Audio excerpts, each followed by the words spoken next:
Friends, welcome back to my YouTube channel. कैसे हैं आप सभी? आई होप आप सभी अच्छे होंगे। तो फ्रेंड्स, आज हम बात करेंगे अंशु शुभम ऑफिशियल के बारे में, अंशु के बारे में।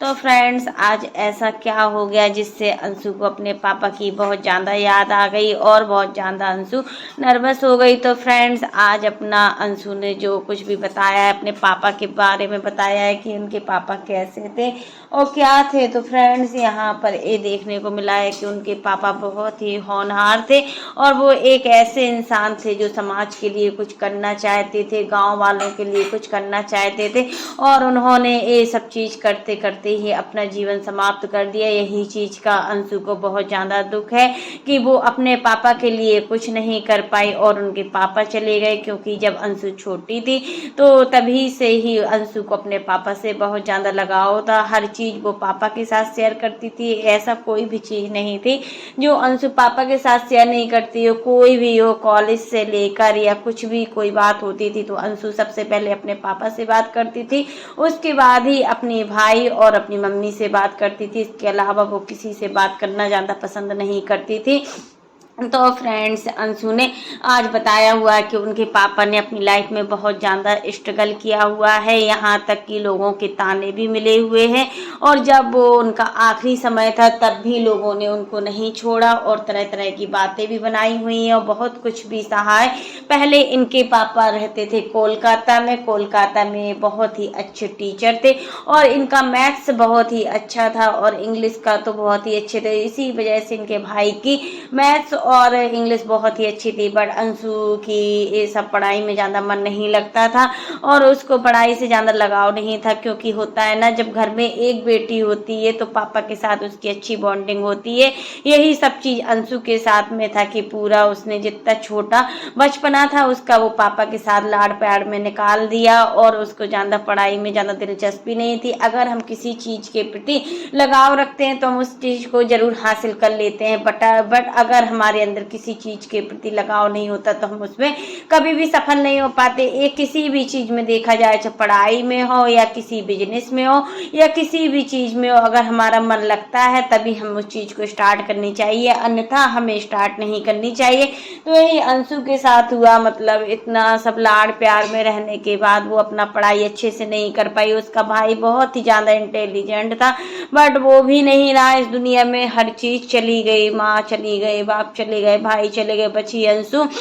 बट कुछ नहीं, जो होना था तो हो गया। बट अब अंशु को बहुत ही समझदार हस्बैंड मिला हुआ है और उसको जैसा हस्बैंड चाहिए था वैसा ही उसको हस्बैंड मिला है।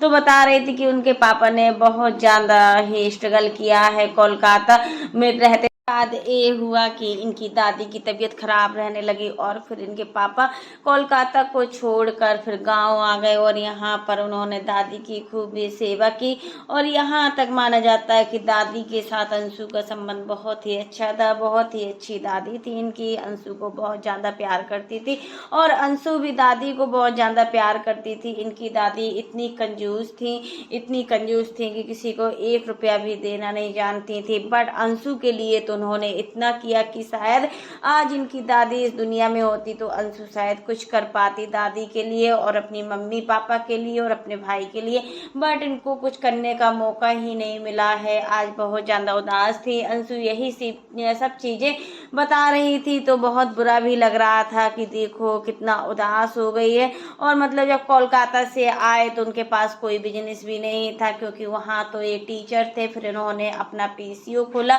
पीसीओ में भी इनका ज़्यादा मन नहीं लगा। उसके बाद इन्होंने वीडियोग्राफी फोटोग्राफी का काम किया, बट उसमें भी इन्होंने ज़्यादा कुछ मन नहीं लग रहा। उसके बाद इन्होंने क्या किया, अपना स्कूल स्टार्ट कर दिया। स्कूल स्टार्ट किया तो मतलब उसको इतना मेहनत था, इस बीच में इन्होंने बहुत ज़्यादा ताने सुने। जब होता है ना, हम किसी चीज़ को काम करते हैं तो लोगों के ताने स्टार्ट हो जाते हैं, क्योंकि जब हम एक सफल आदमी बनना चाहते हैं तो कोई नहीं चाहता कि हम सफल बन जाएं और इस बीच में इतनी अड़चने आती हैं कि मानो मतलब सब कुछ ही खत्म हो गया हो। इसलिए अंशु की उसमें लाइफ में भी बहुत ज़्यादा स्ट्रगल हुआ है और पापा की जब स्कूल बना तो उन्होंने पूरा 2 साल में स्कूल को कंप्लीट कर दिया और अच्छे खासे 300 बच्चे भी आने लगे। और स्कूल भी अच्छा खासा चलने लगा, क्योंकि देखो स्कूल तो उनको चलाना ही था। अच्छा स्कूल भी तैयार हो गया गांव में। फिर उनकी दादी, इस बीच में उनकी दादी भी ख़त्म हो गई, तब भी पापा को बहुत ज़्यादा भार आ गया और पापा को टाइम निकालना होता था, दादी की सेवा भी करते रहते थे। बट उनकी दादी इतनी अच्छी थी कि जब अंशु हुई थी तो पापा के पास इनके पैसे नहीं थे, तो उन्होंने अपना कंगन बेचकर उनको दिया कि चलो तुम्हारे पास पैसे नहीं है तो तुम इस पैसे से अपना काम बनाओ। पहले बताओ, जब कोई दादी किसी के लिए 1 रुपया भी नहीं दे सकती थी, बट अंशु के लिए उन्होंने इतना कुछ किया, इतना कुछ दिया। दादी की खुशी और पूरा अपनी नातिन में थी। और इनके जब पापा थे, मतलब अभी पापा इनके 2015 में ही काफ़ी बीमार हुए थे, तभी इनको खांसी जुकाम बुखार आया। वो बता डॉक्टर को एडमिट किया तो डॉक्टर ने बताया कि ये हार्ट के पेशेंट है, और फिर तभी से इनकी तबीयत ठीक नहीं रहती थी। और दादी इनकी इतनी चाहती थी, इतनी चाहती थी कि जब अंशु हुई थी तो पूरे गांव में ढोल बाजे के साथ अंशु का स्वागत किया गया। बताओ, इतना तो इसके भाई के समय भी नहीं किया गया था, क्योंकि भाई पहले हुआ था और कुछ खुशियां नहीं मनाई गई थी जितनी खुशियां अंशु के लिए मनाई गई थी। बट गांव के लोगों का मानना था कि इनके घर में लड़की पैदा हुई है और लड़की के लिए इतना सब कुछ कर रहे हैं, इतना गांव वालों ने फिर ताने देना शुरू हो गए। इस बीच में इनकी मम्मी भी ख़त्म हो गई। फिर मम्मी को तबीयत की ख़राब के बाद इनकी पूरे बुआ लोगों ने सब कुछ संभाला, सब कुछ किया। इनकी घर में जो भी योगदान दिया, इनकी दादी और बुआ ने इनका बहुत ज़्यादा साथ दिया है। बट जो कुछ बाद में हुआ है उस सब चीज़ों को नहीं देखा जाता, क्योंकि जब परिस्थितियाँ बदलती हैं तो सारे रिश्ते भी टूट जाती हैं। यही सब कुछ अंशु के साथ हुआ है। अंशु ने अपनी पूरी कहानी ही बता डाली कि उनके पापा उनके लिए क्या थे। और मतलब एक होता है ना, पापा और बेटे की जो बॉन्डिंग होती है वो बहुत ही अच्छी बॉन्डिंग थी इनकी। और आज भी अंशु अपनी पूरी फैमिली के लिए रोती है और सब कुछ करती है फ्रेंड्स। तो यही सब चीज़ है, मतलब कि आज अंशु को देखकर बहुत बुरा भी लग रहा था। और मानो इतनी हिम्मत वाली है कि वो इस सब चीज़ों को पीछे छोड़कर अब आगे की लाइफ को जी रही है, और अपना जो भी इसके ससुराल में भी हुआ है तो उस चीज़ को भी भूल रही है और धीरे धीरे अपनी लाइफ में आगे बढ़ रही है।